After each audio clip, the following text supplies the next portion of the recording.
So yeah, today we're just gonna it's gonna be a quick 5 minute thing. So each one of you are gonna get like 5 minutes to talk about your faith, your religion, whatever it is, and then you're gonna have in that 5 minutes questions. You're just gonna answer a few questions about like how you're keeping faith in the pandemic, learning points from the pandemic that you've learned, like from the perspective of obviously your religion or your faith. And then after that, each one of you have gone past, we're just gonna do like a question. People are just gonna throw questions in. I've got a few as well. And you're just gonna answer them. So just about how the pandemic's affecting the whole situation. I'm representing a Muslim Welfare House Association. So I'm a Muslim. So about a bit about Islam. So Islam's a beautiful religion where we are, our like the biggest characteristics of Islam is respect, love between each other, and also supporting each other, supporting whoever it is, your neighbor, your family, anyone. And and I think the main challenges for young people with the pandemic, I believe, is the mental aspect of it. I think us as young people, we, especially young people or even students as well. So I'm a student as well. And I feel like just having, the pandemic on top of, our studies, our exams, all of that has worsened kind of our mental states. Not everyone, but some people's mental states. And I think that a lot of young people are having, they're being very isolated and lonely. They're not having the support that they need. Obviously, a lot of support, a lot of systems are, limited at the moment because of the whole COVID pandemic. Also, some youths are unable, they've been going to, let's say, to the gym or youth clubs as an outlet to maybe to take out any stress or just to keep them busy, and now they don't. So they're at home, they're lonely, they're alone, and especially those that are suffering with anxiety and depression. It's very hard for them. Also, in terms of jobs, a lot of people have lost their jobs, so that as well has fueled that anxiety and depression for people. And some young people as well have children as well. So having this lockdown as well has made it harder for them to support for their families. And I think I'm focusing mainly on the mental aspect of it because I feel like that's one of the biggest issues going on. And Right. That's cool. Sorry. Who wants to go next? Axe, maybe? Do you want to speak on the pandemic, etc., etc.? Yeah, so my name is Akshara and I'm the Hindu representative. My faith is Hindu. And I regularly volunteer at the Highgate Hill Murugan Temple in Archway. In the meantime, I'm a full-time law student at St. Mary's University.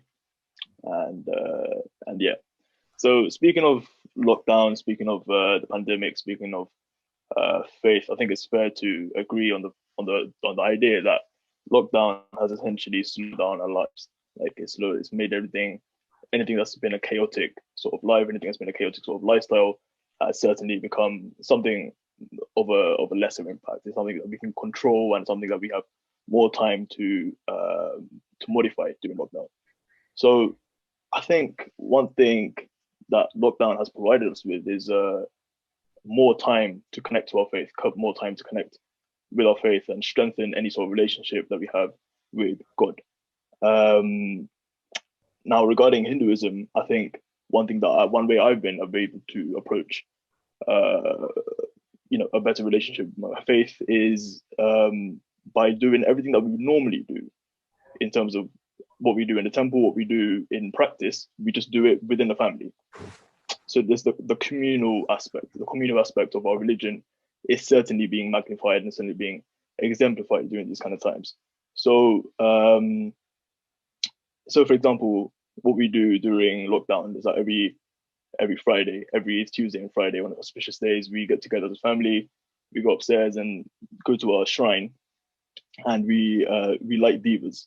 We light lamps, and whilst we light them, we chant prayers and we sing hymns from old scriptures. And one thing that I've been able to get from that is the communal activity that we're doing is really helping towards achieving some sort of a social equity, something that we weren't being able to do before lockdown, something that we probably didn't really think about too much before lockdown either. So I think one thing, if anything, lockdown has brought is this this communal aspect, this coming together and doing things together, I think is certainly something that we've been doing during lockdown. And you know, where before lockdown we had a social life, we were meeting our friends, we were meeting family from outside. Obviously, that was affected. That was something that we couldn't do during lockdown. And then that's when we have to move on to other initiatives. For example, something that technology offers is the opportunity for us to connect with people from all over the world, pretty much within a press of a button. So when there's initiatives, when there's technology that can allow us to do something like that, I think it really does help us, you know, retain any sort of sanity that we would have lost during lockdown. Any sort of times that we would have experienced that's quite upsetting. Anything that puts us in a wrong mood, we can make up for it using technology, using technological initiatives to help us connect with as much people as possible, which is something certainly that should be should be kept on doing, because otherwise, if we weren't going to do it, people are experiencing many different problems, many different difficulties during the pandemic. Many people are losing jobs, many people are losing loved ones, and where the virtual world comes in there is, you know, it helps us understand the real diverse nature of these challenges people face. And where we see the real diversity of the challenges people face, we see revelations. We see revelations of various kinds where people will be compelled to do their part. People do their part by talking to people to make sure that, you know, they catch up on them, they check in on them to see if they're doing okay. They'll be compelled to do volunteering to make sure they provide for the charities that need to be provided for, and they make donations whenever they need to be done. So I think, you know, lockdown certainly has, I think I can conclusively say, increased faith.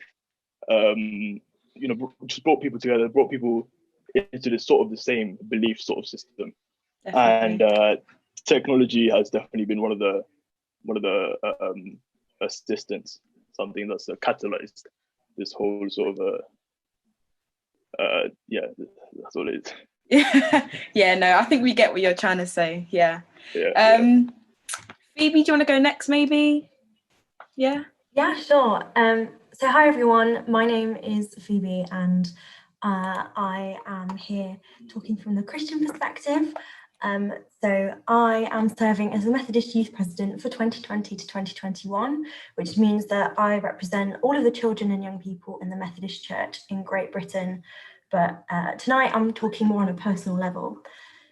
So when I was thinking about the challenges that children and young people are facing during this pandemic, I was finding it really hard to narrow it down. I don't think there is anybody who hasn't been impacted by COVID-19.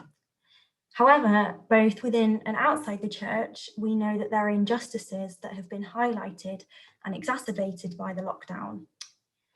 Within the Methodist Church, we are blessed to have a diverse family, but the pandemic has also shone a light on the inequalities for the BAME community, those with mental health conditions, and those living in poverty, amongst other issues.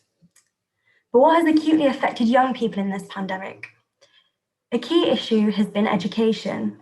I completed my A-levels this summer and saw firsthand the knock-on effects of the poor handling of exam results had on my friends.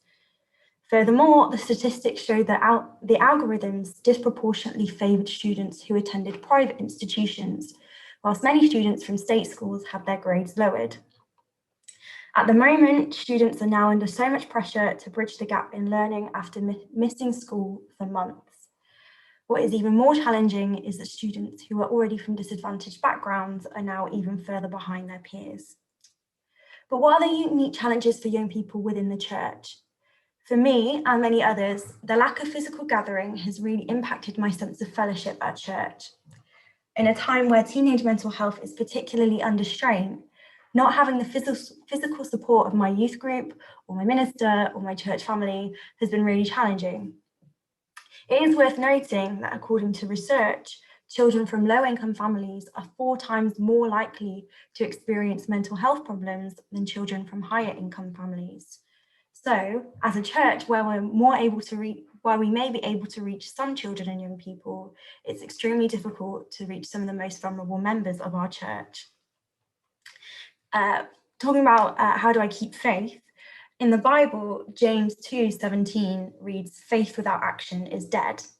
And one of the key things that has nurtured my faith through the pandemic is seeing how the church has managed to so quickly respond to the new way of living. Through going online, our services have allowed us to reach many people who we wouldn't have done through our normal Sunday worship. But more than this, I've seen how the church has supported people through means such as food banks, pastoral care, and advocacy. It's been a stark reminder to many that the church is the people and not the building. To me, I have seen God, who is creator and healer, moving through this work. And as a young Christian, it reminds me that the church is alive and relevant today. But what can we learn from this pandemic? What we can and must learn from the pandemic is how, as people of faith, we must continue and grow to be more active in restoring justice in this world. Jesus calls me as a Christian to feed the hungry, stand up for the oppressed, and reach out to the marginalised. Whilst I've still got a lot to learn, my faith in God gives me hope that there will be a world where we are all equal. Very nice. Callum, do you want to go and talk about keeping faith or whatever in the pandemic? Yeah, so for me, can you hear me now? Yeah. I don't believe in a religion or anything like that. For me, the pandemic at the start, the first lockdown, I suffered with really, really bad anxiety. So I was quite anxious about the first lockdown. However, as someone who likes to go out quite a bit and socialize, the pandemic for me, the first time I was actually really good because I learned a lot of self-discipline. Like I was turning up, my work was a lot better. I was performing better in work, etc. I was saving money, and I thought that helped me a lot to learn that I can have that self-discipline that I didn't think I was able to demonstrate before the lockdown. With education, obviously, I quit my job to go, and I took out quite a big loan to go to do a course in September, and that's now been cancelled because of COVID. So I've now got no job and no social aspects of my life. They're all gone, and I've also got nothing to really do. And I'm finding this pandemic, to be fair, this lockdown, a lot more difficult than the first one because obviously I've got no structure to my life at the moment. I think like today was the earliest I've woken up in about 2 weeks. I think I woke up at 3 p.m. So like for me, it's not, I can feel it already having slight effects on my anxiety and stuff like that where I've got no structure. But yeah, and the reasons I don't believe in any religion is mainly because I don't actually know why nothing really relates to how I feel about life in general, to be honest. Like I wouldn't say I'm an atheist because I do believe there must be some form of spirit or God, whatever you might call it, but I wouldn't say my beliefs conform with or relate to that of a specific belief. That's basically why I don't believe in God. I don't believe in God, but I don't follow a specific religion as such. Mm-hmm. Fair enough. Radisa, do you want to go now? You can mute yourself again if you want, Callum. No, that's okay. I'm so sorry. But okay, so yeah.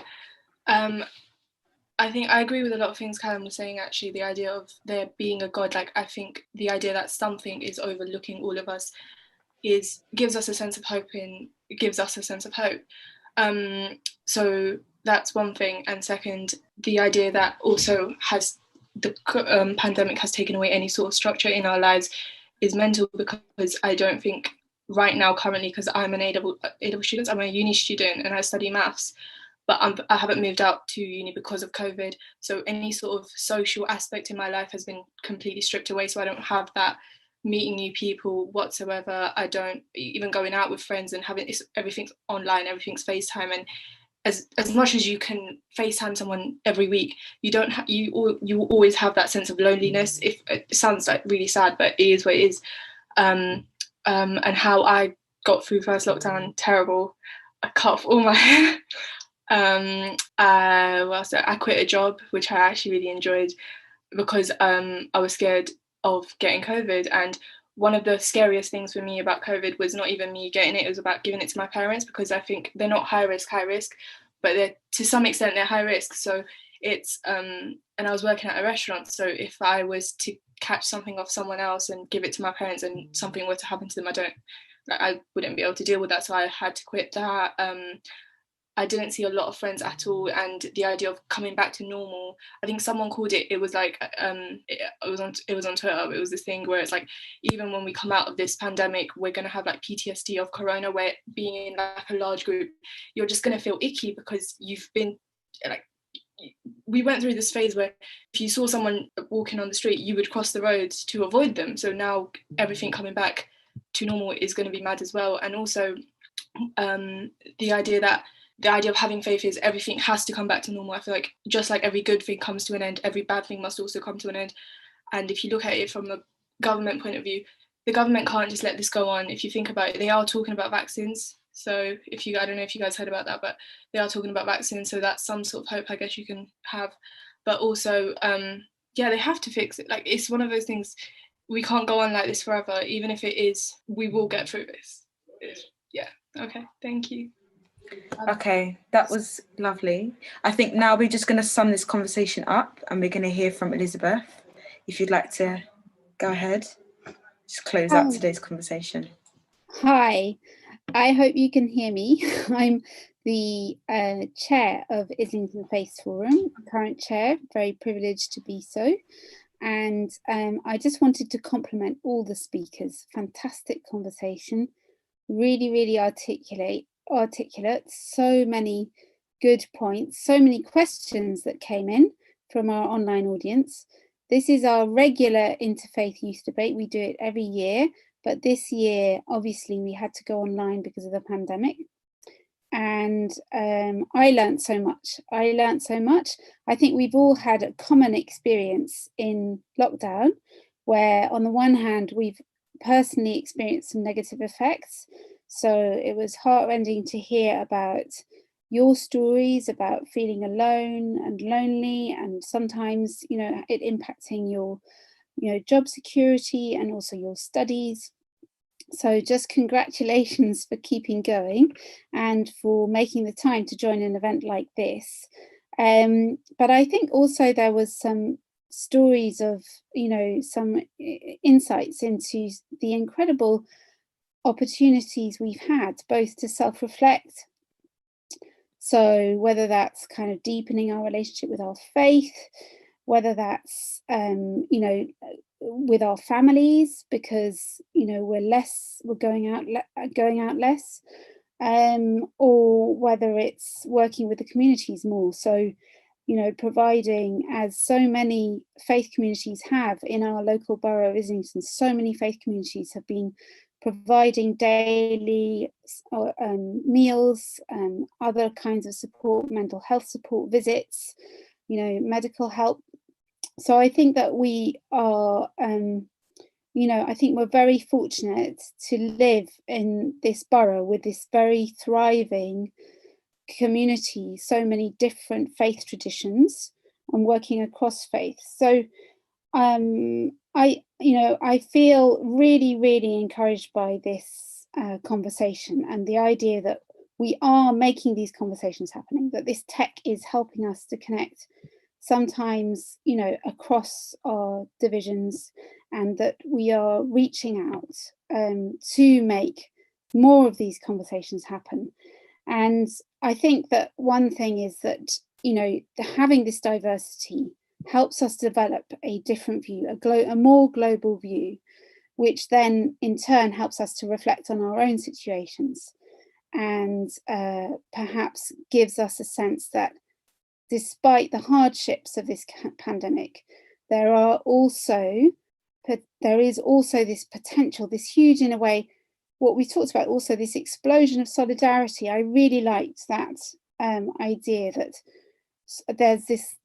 I think it was one of our speakers said that there was always this passion for solidarity and for connection, but perhaps it's taken the pandemic to show us how much people actually really do want to see hope, do want to see a more positive world. So thank you very much for all your contributions, and I hope to see you again maybe next time.